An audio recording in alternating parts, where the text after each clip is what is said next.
ভারতে ১৬ বছরের কম বয়সী শিশুদের জন্য সোশ্যাল মিডিয়া ব্যবহার নিষিদ্ধ করা হবে কিনা তা নিয়ে বিতর্ক ক্রমেই তীব্র হচ্ছে। সম্প্রতি ভারত সরকার অস্ট্রেলিয়ার নতুন আইন খতিয়ে দেখছে, যেখানে ১৬ বছরের কম বয়সীদের জন্য সীমা নির্ধারণ করা হয়েছে। পাশাপাশি যাচাই করা হচ্ছে ভারতে এই ধরনের বিধিনিষেধ কার্যকর করা সম্ভব কিনা। জানুয়ারি মাসের শেষ সপ্তাহে প্রকাশিত ভারতের বার্ষিক অর্থনৈতিক সমীক্ষায় সুপারিশ করা হয়েছে, শিশুদের জন্য বয়সভিত্তিক সোশ্যাল মিডিয়া সীমিত করা যেতে পারে। যদিও এটি বাধ্যতামূলক নয়, তবুও ভবিষ্যতে নীতি নির্ধারণে এর প্রভাব পড়তে পারে। সম্প্রতি বিশ্বের প্রথম দেশ হিসেবে ১৬ বছরের কম বয়সী শিশুদের জন্য বেশিরভাগ সোশ্যাল মিডিয়া ব্যবহার নিষিদ্ধ করে অস্ট্রেলিয়া।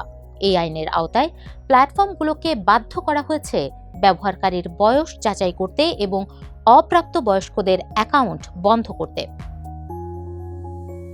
এই সিদ্ধান্তের পর তীব্র সমালোচনার মুখে পড়েছে সোশ্যাল মিডিয়া কোম্পানিগুলো। গত জানুয়ারি মাসে অস্ট্রেলিয়ার ইন্টারনেট নিয়ন্ত্রকরা জানিয়েছেন, প্ল্যাটফর্মগুলো অনিচ্ছা জানিয়ে অনেক চাপের মধ্যে এই নিয়ম মেনে চলেছে। অস্ট্রেলিয়ার পাশাপাশি ফ্রান্স, স্পেন, যুক্তরাজ্যও ১৬ বছরের কম বয়সীদের জন্য সোশ্যাল মিডিয়া নিষিদ্ধ করার উদ্যোগ নিয়েছে।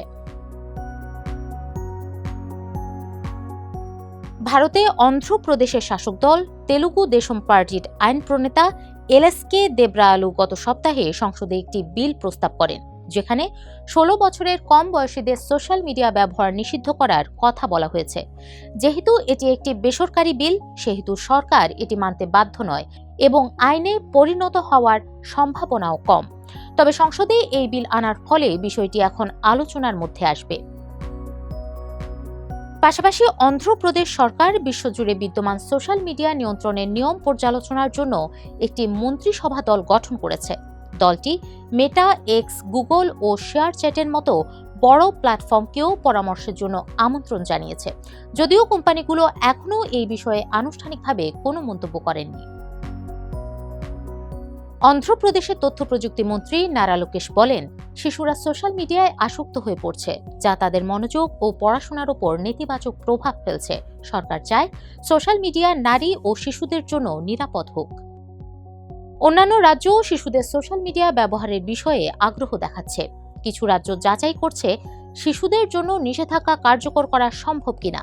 কর্ণাটকের তথ্য প্রযুক্তি মন্ত্রী প্রিয়াঙ্ক খাড়গে বলেন, রাজ্য সরকার কৃত্রিম বুদ্ধিমত্তা, এআই ও সোশ্যাল মিডিয়ার দায়িত্বশীল ব্যবহার নিয়ে আলোচনা করছে।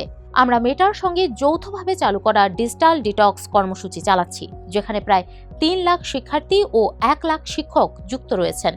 তবে কোনো নির্দিষ্ট আইনের পরিকল্পনা আছে কিনা তা তিনি স্পষ্ট করেননি।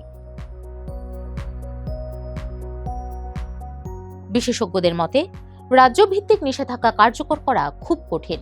আইপি অ্যাড্রেস দিয়ে ব্যবহারকারীর অবস্থান সঠিকভাবে জানা অনেক সময় সম্ভব হয় না। যদি এক রাজ্যে নিষেধাজ্ঞা থাকে আর অন্য রাজ্যে না থাকে, তখন প্রযুক্তিগত ও আইনি জটিলতা তৈরি হবে। বয়স যাচাই নিয়েও বড় সমস্যা আছে। এই ধরনের আইন মানতে হলে কোম্পানিগুলোকে ইন্টারনেট ব্যবহারকারী প্রতিটি মানুষের পরিচয় ও বয়স যাচাই করতে হবে, যা সহজ নয়। এছাড়া অস্ট্রেলিয়াতেও অনেক শিশু ভুয়া জন্ম তারিখ ব্যবহার করে নিষেধাজ্ঞা এড়িয়ে যাচ্ছে বলে জানা গেছে। বিশেষজ্ঞরা বলছেন, এই আইন বাস্তবায়ন অনেকটাই নির্ভর করবে প্ল্যাটফর্ম এবং ইন্টারনেট সেবাদাতাদের সহযোগিতার উপর। কোম্পানিগুলো নির্দেশ মানবে নাকি আদালতে চ্যালেঞ্জ করবে তা এখন স্পষ্ট নয়। একটি অলাভজনক সংস্থার ১,২৭৭ জন ভারতীয় কিশোর কিশোরীর ওপর করা সাম্প্রতিক গবেষণায় দেখা গেছে, ভারতে বয়সভিত্তিক নিষেধাজ্ঞা বা যাচাই ব্যবস্থা বাস্তবে অনেক বাধার মুখে পড়তে পারে। অনেক শিশু অ্যাকাউন্ট পরিবার বা বন্ধুর সাহায্যে খোলে, আর ব্যক্তিগত ইমেইলের সঙ্গে যুক্ত থাকে না। এতে বয়স যাচাই করা কঠিন হয়ে যায়। অভিভাবকদের মধ্যেও এ বিষয়ে মতভেদ রয়েছে। অনেকেই মনে করেন, এই সমস্যা অনেক সময় পরিবারের কারণেই হয়। যদি বাবা মা সন্তানদের যথেষ্ট সময় না দেন এবং শুধু ফোন দিয়ে ব্যস্ত রাখেন, তাহলে শুধুমাত্র নিষেধাজ্ঞা দিয়ে সমস্যার সমাধান হবে না। এছাড়া এমন আইন থাকলেও শিশুরা তা এড়িয়ে যাওয়ার উপায় খুঁজে নেবে। তাই ভারতে শিশুদের সোশ্যাল মিডিয়া ব্যবহার সীমিত করার দাবি যতই জোরালো হোক না কেন, আইনগত ও বাস্তব চ্যালেঞ্জের কারণে বিষয়টি এখনো বিতর্কের মধ্যে আছে।